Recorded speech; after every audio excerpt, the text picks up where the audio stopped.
Mobile game. High court के फैसले के बाद वेद को अब मालूम है कि मम्मी किसी भी बात के लिए अब मुझे मना नहीं करेगी। इसलिए वह दादी से कहता है, दादी दादी मम्मी को बोलो ना मुझे खेलने जाने दें। मेरे सभी दोस्त क्रिकेट खेल रहे हैं, मुझे भी खेलने जाना है। मैं थोड़ी देर में खेलकर वापस आ जाऊंगा। दादी आप मम्मी को समझाओगी तो मम्मी मना नहीं करेगी। वेद दादी को फुसलाते हुए उनकी गोद में बैठ जाता है। दादी हेमा यानी वेद की माँ को कहती है कि तुम भी क्यों दिन भर बच्चे को पढ़ने के लिए बोला करती हो, थोड़ा खेलने भी दिया करो इसे। अभी तो इसकी खेलने की उम्र है और तुम इसे अभी से पीछे पड़ गई हो डॉक्टर बनाने के लिए। बच्चों को थोड़ा खेलने भी दिया जाना चाहिए। बस फिर क्या था, वेद जल्दी से दादी की गोद से उठता है और अपना बैट उठाकर अपने दोस्तों के साथ खेलने बाहर चले जाता है। तभी दादी आवाज़ लगाती है, बेटा जल्दी आ जाना, मैंने तुम्हारी मम्मी से सिर्फ 1 घंटे का टाइम मांगा है, तो 1 घंटे के अंदर खेलकर आ जाना। वेद बोलता है, हाँ दादी मैं आ जाऊँगा, आप टेंशन मत लो। दादी अपनी रामायण की किताब उठाते हुए अंदर जाती है और हेमा से कहती है, वेद 1 घंटे में खेलकर आ जाएगा। हेमा किचन में खाना बना रही होती है, तभी दादी से कहती है, ठीक है अम्मा जी, वेद आ जाए तो आप उसे पूजा के बाद मेरे पास भेज देना। शाम को जब वेद खेल कर आता है तभी दादाजी भी टहल कर आ जाते हैं। हाथ पैर धोकर वेद घर के मंदिर में आ जाता है दादी और दादा के साथ पूजा करने के लिए। वेद नियम से रोजाना दादा दादी के साथ मंदिर में बैठकर पूजा किया करता था। दादी नियम से रोज शाम को रामायण की चौपाइयाँ पढ़ा करती थी और वेद को समझाया करती थी। इस तरह से घर में भक्ति का माहौल बना रहता था। एक दिन वेद खेल कर आता है तो उसे थोड़ा लेट हो जाता है। दादी दरवाजे पर खड़ी उसकी राह देख रही थी। वेद जब आता है तो दादी पूछती है, आज इतनी देर कैसे हो गई बेटा? वेद दादी के प्रश्नों का उत्तर नहीं देता है और चुपचाप अंदर चला जाता है। हाथ पैर धोकर वेद अपने कमरे में चला जाता है और दादी अपने पूजा मंदिर में चली जाती है। दादी अपनी पूजा शुरू कर देती है और देखती है कि वेद अभी तक मंदिर में नहीं आया है। दादी को वेद के इस व्यवहार से बुरा लगता है और वह हेमा से कहती है कि आज वेद का व्यवहार थोड़ा ठीक नहीं, तुम नज़र रखना उस पर। हेमा जब वेद के कमरे में जाती है तो देखती है कि वेद मोबाइल खेल रहा है।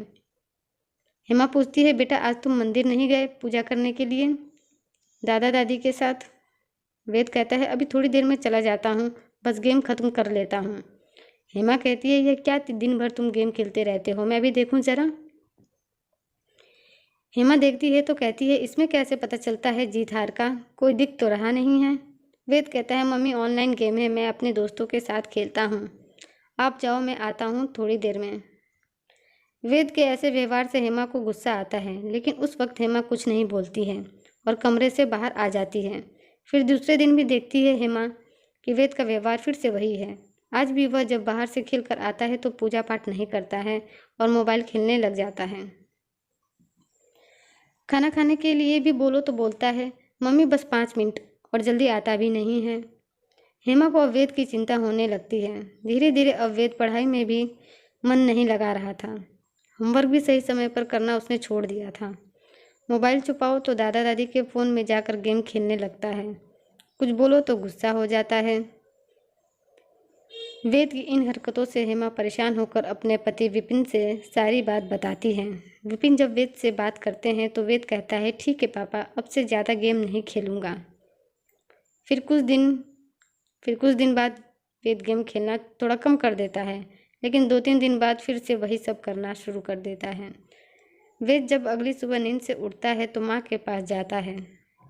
माँ की गोद में बैठ जाता है, लेकिन माँ उसे प्यार नहीं करती है तो उसे बुरा लगता है। वह कहता है, माँ मुझे प्यार करो ना। माँ कहती है, रुको बेटा, अभी मैं थोड़ा गेम खेल रही हूँ, थोड़ी देर में तुम्हें प्यार करती हूँ। इस तरह हेमा को आधे घंटे हो जाते हैं तो वेद कमरे से निकलकर दादी के रूम में चला जाता है। वहाँ जाकर देखता है तो दादी भी मोबाइल में कुछ कर रही होती है। तो वेद दादी को देखता है तो कहता है, दादी आप क्या कर रही हैं? दादी कहती है, रुको बेटा, मैं हार जाऊँगी, गेम खेल रही हूँ। वेद कहता है, यह क्या बोरिंग सा गेम खेल रही हो दादी, मुझे मोबाइल दो, मैं आपके मोबाइल में एक अच्छा सा गेम डाउनलोड करके देता हूँ। दादी वेद के हाथों से मोबाइल लेते हुए कहती है, मुझे तुम्हारे पापा ने यह गेम सिखाया है, मुझे यही गेम खेलना है। और उन्होंने यह भी कहा है कि अब तो आपके साथ वेद खेलता नहीं है, तो आपका टाइम पास कैसे होगा, तो आप यह गेम खेला कीजिए, आपका समय अच्छे से बीतेगा। वेद को गुस्सा आ जाता है। फिर वह दादाजी के पास जाता है तो देखता है दादाजी भी मोबाइल लिए हुए हैं। तो वेद दादाजी से पूछता है, दादाजी आप तो मेरे साथ खेलो। दादाजी कहते हैं, रुको बेटा, बहुत मज़ा आ रहा है गेम खेलने में, थोड़ी देर में मैं तुम्हारे साथ खेलता हूँ। दादाजी का ऐसा बर्ताव वेद को बिल्कुल अच्छा नहीं लगता है और वह रोने लगता है। वेद जब रोने लगता है तो दादाजी उसे गोद में उठा लेते हैं और कहते हैं, देखो बेटा, रोज़ाना तुम भी यही हमारे साथ करते हो, तो सोचो हमें कितना बुरा लगता होगा। जब माँ तुम्हें खाना खिलाने के लिए बोलती है तो तुम कहते हो 5 मिनट 5 मिनट।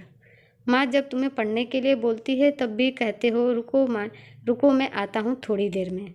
और अब तो तुम हमारे साथ भी समय नहीं बिताते हो, तो सोचो दादी को और मुझे कितना बुरा लगता होगा। दादा की बात सुनकर वेद को बहुत बुरा लगता है और वह कहता है, सॉरी दादाजी, अब मैं गेम नहीं खेलूँगा, मैं आप लोगों के साथ खेलूँगा।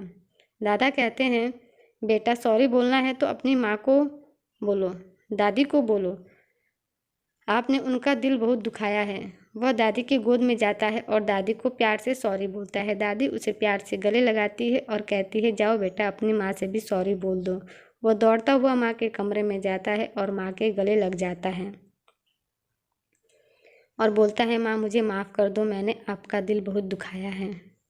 अब से मैं गेम नहीं खेलूँगा और अपनी पढ़ाई भी करूँगा और समय पर खाना भी खा लूँगा। इतना कहकर वह दादाजी के साथ स्कूटर पर उनके साथ घूमने निकल जाता है।